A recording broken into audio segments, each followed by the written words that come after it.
تزيدي بدافي خوال خمو كرتين دي تشارتوفي هولدان باراسنا أولهي وآرامي وشوبانا كسين كودس دريجيل ملكي تايبتين جلدكن شاخيلي برسينا طوانا آهيزين أولكاريا هندرينيا باريزغا حسكي روجا سي شمي دو كسين كول أوتيلا قصرا آنيا باجاري قامشلو دزي كربون قرتن بشتي ورقرتنا آقاهيانا سايشي دس بلي برسين وشاف ديري كرن حتى أو زفت كرن هما تشتي هاتبو حمو تشتي هاتبو دزين بو خودی خواهاتن بگراندن هر دو دجیج بو ورگرتنا جزای خواه بربدادگهی و هاتن شاندن دویدی منیدم کر هاتنین هر دو دزان ام گهدار بکن بورا پار بکن.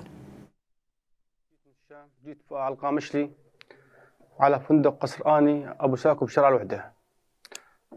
قعدت عنده شي شهرين، علقت بزاوية شوية حريق إنه بس يتلهوا فيها شوي، ورحت طفيت المولدات وجيت على الفندق. أنا فتحت لي باب الوراني تبع الحديد، هي فتحت لي بالليل. جيت لعندي غزل، فتحت القاصة وسلمتني إياهن وأنا حملت حالي وطلعت. وجيت الصبح على أبو ساكو مشان التحقيق ما تحقيق، وجابوا فيديو وقلت لا مو أنا. بعدين هربت أنا. أول ما بدي أنزل من الدرج أمسكوني. بشتغل مديرة ومحاسبة بقصر آني. ساكنة بحدود ال5 سنين هون بالقامشلي. بجي بفوت على الغرفة بلاقيه قاعد جوا بقلب الغرفة. قلت له شو مقعدك هون؟ قال لي بدي أحكي معك موضوع كلمتين بس، والله العظيم وبطلع. يا غزل أنا بدي أشتغل هيك، والله عم بفكر أفتح مشروع عم أعمل هيك.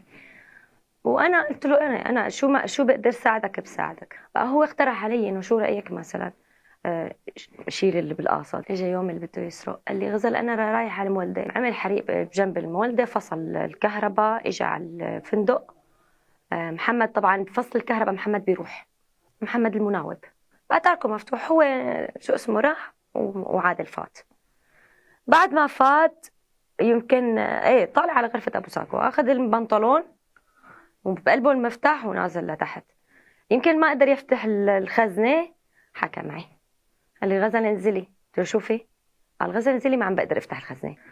نزلت عم برجف، فتحت له الخزنه ورجعت على غرفتي وهو طلع. وهذا اللي صار. بعدها بشي ربع ساعه نص ساعه دقوا لي تليفون قالوا لي انزلي، كانت هون جريمه تحت. صاروا يقولوا لي بشو شاكه، بمين شاكه؟